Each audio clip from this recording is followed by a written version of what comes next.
Welcome to Slick Talks, everybody. Today we are joined by Tracy, Tammy, I'm Mike, this is Jesse, Steph, and Ro. And last time we kind of stopped at a point where we were talking about rape, specifically what has been going on down at BYU.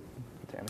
Oh yeah, they're talking about the lack of reporting of rapes down at BYU and the fact that people that are reporting rapes are getting then investigated by their honor code. And the honor code is the fact that they sign, BYU is obviously a religious school, and they sign an honor code that they're not going to drink, have premarital sex, do those kinds of things, which is great. They're a private institution. And at the same time, the University of Utah reported at the same time at least 3 rapes a year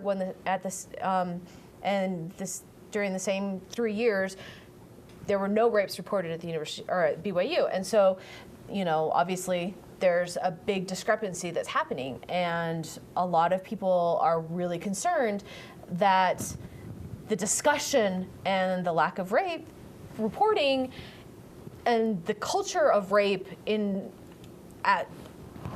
colleges across the country. And obeying the honor code, because there's a lot of students who don't say anything just because that they were drinking, because they were doing drugs. And there's a huge study going on that students had to participate in. And the question was, were you raped? Yes. Did you report it? No. Well, but even women who weren't doing anything, because it became a question of he said, she said, they were too scared to say anything because they were, you know, women who hadn't done anything and were so scared to say, or they had gone into their bishops to say, hey, this happened. And instead of the bishop saying, hey, let's talk about this, they were saying, hey, you need to repent. And instead of going to the man saying, hey, you are guilty of a crime, they were blaming the victim. And that is the problem, that women are still in the culture of the church being blamed for crimes that they didn't commit, you know, and that's the problem that's across the country, not just BYU specific. Yes, BYU is guilty of that, and they are, you know, but that's the discussion that is now happening, you know, and, you know, as a college, so like community college as an employee, I'm really glad that we are being given the tools to, saying, hey, if you see something, you know, I am on the first name basis with the police. You know, it's like, hey, this is, you know, if you see something, this is what we need to do. And being given the tools, you know, and I've got kids that are going to be going into high school and obviously college next. And this isn't a discussion that needs to be had, that they need to be able to have, to be comfortable in saying, hey, something is wrong. We need to do something. Women need to feel comfortable, and men need to be.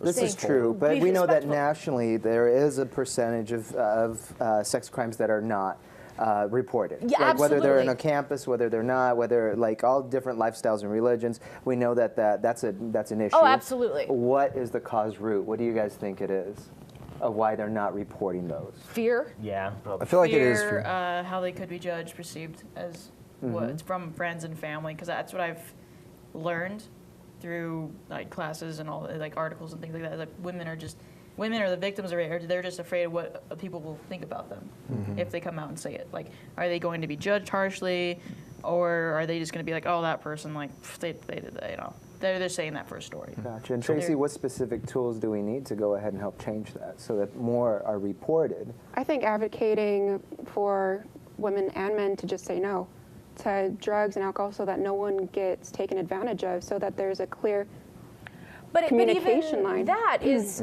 you know, but then it goes back to putting it on the woman, that it's her responsibility, that she's the one that has to say, well, I can't drink because I don't want to be raped. When it should be on the man. It's like, hey, I see someone that's drinking, well, I shouldn't rape her. You know, it's like, the man should be the one that has to be, two-way road. You know, he needs to have to take some responsibility too. You know, both parties need to be responsible. It can't just be the woman's responsibility to be the one saying, hey, you know, we have this. So it comes down to what I was asking before on a previous show. What is consent? So Absolutely. let's say she's not drunk, but she has had a drink. Yeah. There's a conversation going on nationally that says she cannot consent anymore. And if I have a drink, I cannot consent, even if I'm not drunk. Right. Should that be the case? Should it not? Like, what is consent? What do you think is appropriate? Well, I did have one friend who, my girlfriend's friend actually, she lives up in Ogden. She was in kind of this situation where, she was essentially raped. She was in a situation with one guy, and his roommate came in and he got involved, and she said no. Mm-hmm. That right there is denying consent. Straight up no. Mm-hmm. He went ahead with it anyway, and afterwards she didn't report anything. And then my girlfriend ended up telling me about this. I'm like, hey, we gotta go talk to someone about this. And I actually went to the station near my house, and I talked to the police officer there. I'm like, hey, I know this isn't your jurisdiction, but hey, what can we do for this girl? Because she did not give consent for this other guy to come in. What can we do? Oh, hey, go ahead and talk to the Ogden station. I'll give you a number for someone up there. I'm like, okay. And she didn't want to report it because she was scared. She was like, oh no, I let it happen. It's okay. I'm like, are you serious? Just because you let it happen doesn't mean that it wasn't rape. Mm-hmm. Yeah, no means no. Make sure that's clear, and you have to let someone know. If you see it, do something about it. Mm-hmm. Or if you see it, say something.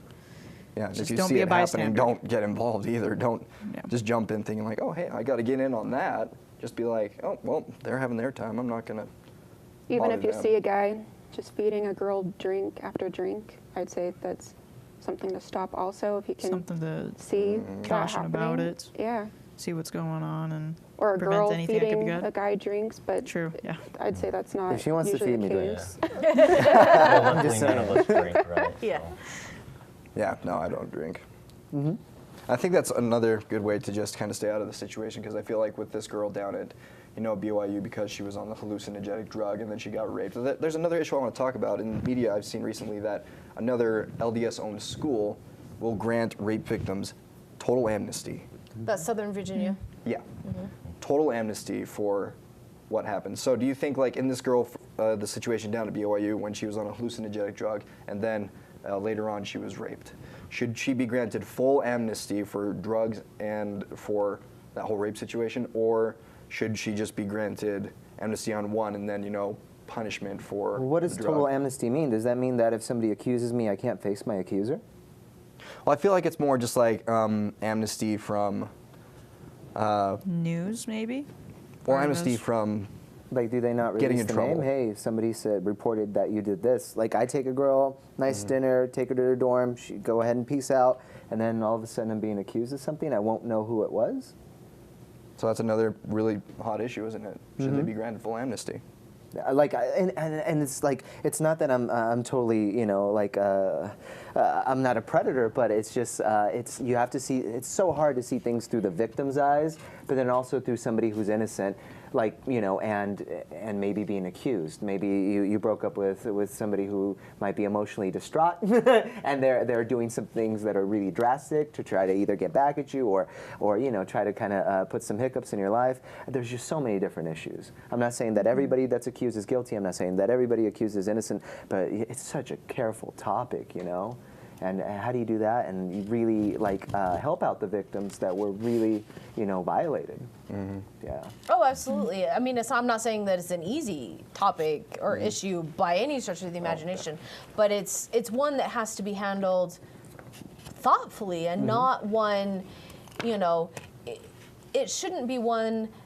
If I think one of the issues that I have that I think that the way BYU has handled it poorly is, if a victim has gone to the police, it should not go back to BYU, and the honor code should not be investigating it. That's one of the problems. They're releasing records to the university that should not be released to the university, and that's a problem. They're releasing records, and then, so that the university, the honor code is investigating it. They should have they have no business doing that, Well, there's absolutely no drug content conduct on any campus at all, right? No, and it's not tolerated. No, and part of it is some of those cases there was no reason for the honor code to be investigating it in the first place. Does anybody know the stipulations, like in other states that have legalized certain drugs or hallucinogenics, like what it is? Like, can you have it on campus? That's can you not have it on interesting. campus? Most campuses, no. Yeah. As far as I know. I think I heard this the other day that in You still have- Colorado you still cannot Have it on campus? have or it like on school? campus Yeah. at school. Gotcha. No campus whatsoever. Yeah, and makes sense. and most places you still have to be 21 to drink. So What if it's medical though? it's still have to be It's always medical. yeah. Is it medicinal? Sure. Yeah. Whatever. But topic. I don't know. I just feel that, you know, a woman's, you know, if she's gone to the police, she still has the right Gotcha. to have her case investigated by the police and have her claim taken seriously. So, As long as it's reported, then it's reported and it's documented. And if something like that were to happen again with the same offender, then that's going to be seen. And that's what's really important, I think. Yeah, it needs to be an easier task instead of going through all these loops and holes that are necessary, like you're saying. So that's very unfortunate for BYU stance and the girl too. So yeah. But just in general, I think, you know, the fact that, you know, victims are still treated as they have done something wrong. And that is the problem Of why anywhere. people don't. And that's the conversation that needs to change. Gotcha. So, Yeah, it's definitely a really touchy issue, especially nowadays. It's all over the media. What is consent? What isn't consent? And how do you deal with something like this? It's definitely something that, you know, we can discuss later on here on Slick Talks. Thanks for Copper Edge Catering for supplying these wonderful pizzas. Be sure if you see something, be sure to say something.